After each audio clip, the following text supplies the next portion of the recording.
What's going on, guys, and welcome back to Two Film Buffs, and today we're going to be looking at how movies make you cry. So you can take what you've learned here today and apply it to your own movies or short films. And by doing that, I'm going to demonstrate it in two movies.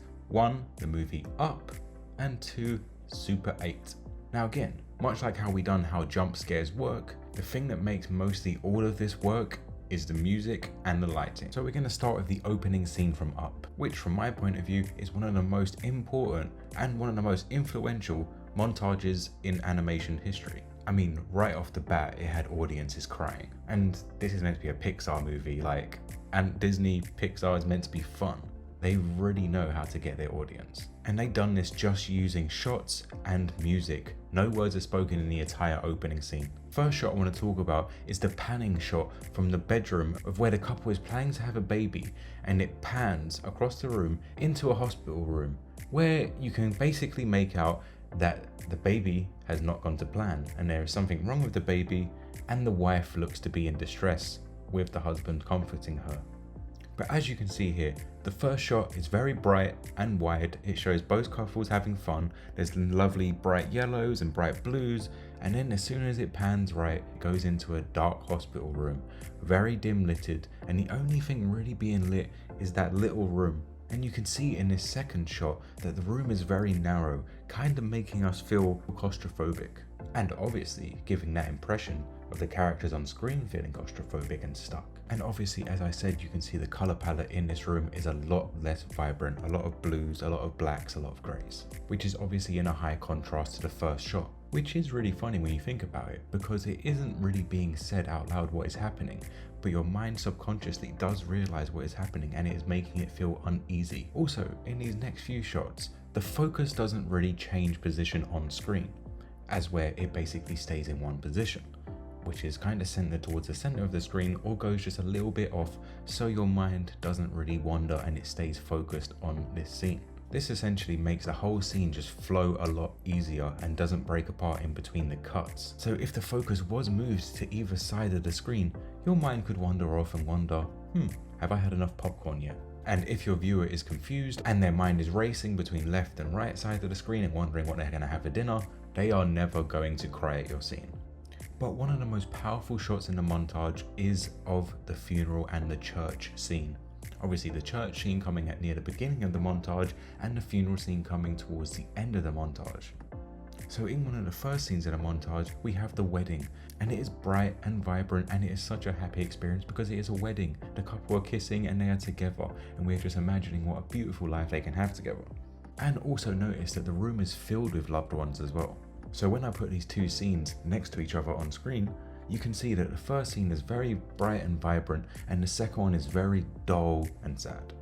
Also, you can see that our main character is now also a lot smaller in frame than he was for the wedding.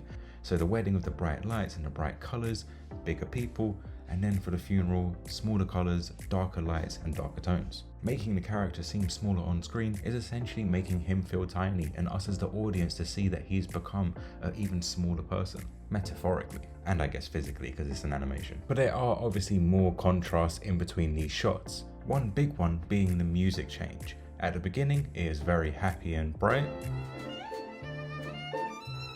and towards the end, it gets just a bit solemn and sad.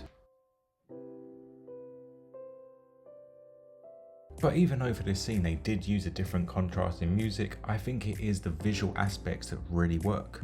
Obviously at the beginning of the scene, the man has a lot of family, a lot of loved ones around him, and he has a future to strive for. As where in the next part of it, he's alone, which essentially is what the theme of this scene is about being alone and grief from losing a loved one.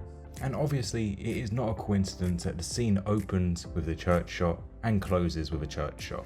And the very fact that these two shots are pretty much eye to eye of looking the same, they are in fact polar opposites. Which if consciously you don't really see it, subconsciously you do. And personally, if you could put it down to one word of what this scene just speaks, it is the word injustice. Justice is dead. Why should a man who's actually been very good, has loved his wife and has done all these things to be a good person, get bad results and horrible results in life? And unfortunately, that is just the way the world works. Now next we're going to look at the scene in Super 8, And actually, more specifically, we're going to be talking about the music he used in this scene. Boy, that beautiful piece of music gets me every time. And it is the scene of where the alien ship is trying to leave and it needs the final piece to move on. And he has a locket that his mother gave him before she passed away, and he lets go of the chain, which helps the rocket go out into space. Letting go. This is what this film is all about. Now, there are numerous reasons of what makes this scene sad and could potentially make your audience cry. Obviously, you have a sad theme about the loss and moving on. Grief is always a big one. Definitely one thing is the sad music, but beautiful song. And also again, it is the lighting and tones. One thing that you may notice in certain movies or TV shows or short films, whatever that be, is that the sad moments usually happen at nighttime when there are obviously darker tones. Because when it's happy and sunshine and brightness, it's kind of hard to feel sad. So really, sad scenes will be happening during the day when it's very cloudy and raining, having a grey sky, or at nighttime. And if you can have nighttime whilst it's raining or snowing, perfect. So the main reason I did choose this clip was because of the music, but I am going to break down the visual aspects very quickly. So obviously, as you can see here, the tones are mostly all blues. Some blacks and some greys, even the greens are kind of making a blue.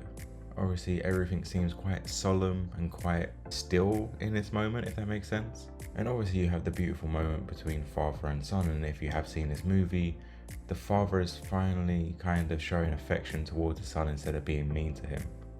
Obviously the father is dealing with grief as well. See, if you can notice the lighting, they kind of shine it onto the characters' eyes because they have water in their eyes because they are about to cry. Which for us as the audience kind of makes us want to cry, because once you care about a person, you're seeing them upset and about to cry, something naturally triggers inside your body to want to cry. But obviously for this to work, your audience needs to really like your character and kind of root for your character. But now to the main point of what I was talking about, the music in this scene.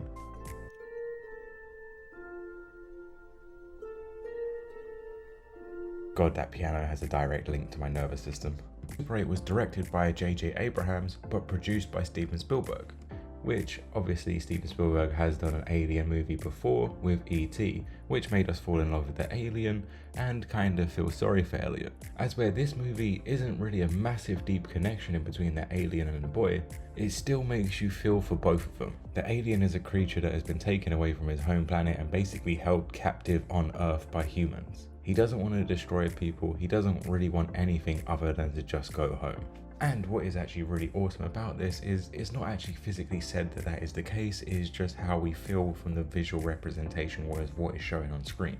But now back to the music. So really, whenever this music is played throughout the movie, it is when the boy is thinking about his mother, or like at the beginning of the movie where you show his mother's funeral, in between the movie when he's watching the clips of his mother on the old film reels, and he shares that moment with the love interest, and then finally at the end when the alien goes home and he finally lets go of the locket. Which in a sense makes this music just as important as another character in the movie, because when it shows up, you know that the tension has got real in the scene. And for all the people that have lost a loved one, will understand what I mean by this, of where you have that thing that brings you back to that moment. It is truly just heartbreaking. And the problem about moving on is that death is just so final that it's just hard to ever escape from that one moment of where you lost that person. And we truly feel it with the main character here. So when he finally does let go of the locket and you see the alien ship rising up to the heavens, it's like he's finally letting go of his mother and letting her go up to heaven and finally letting go of his grief. And I think it is just truly amazing that all this information comes in the package of music and visual representation. No words need to be said. Although with that being said, sometimes words are just as important as the music or visual representation. Just for example, this line from Forrest Gump. If there's anything you need, I won't be far away. Now obviously some scenes do just come with tremendous acting, and with that tremendous acting you need a tremendous actor, and I don't really expect hardly any of the people probably watching this film who are making their short films to have an unbelievable tremendous actor like Tom Hanks to deliver your lines. And for all you that have been living under a rock all these years, for this scene in Forrest Gump, obviously his love interest Jenny, who he's finally had a kid with after all this shenanigans, has passed away. And he's buried her in his garden and he's talking to her just like she is alive. And if you had lost a loved one close to you, you may have had these type of conversations either with their grave or sadly when they passed. Again guys, the common theme here is grief, and I personally think if you want your audience to cry, you're gonna have to hit these type of unfortunate notes to make your audience cry. And I mean properly cry, not like, oh, cry of happiness or crying over these two people finally getting together.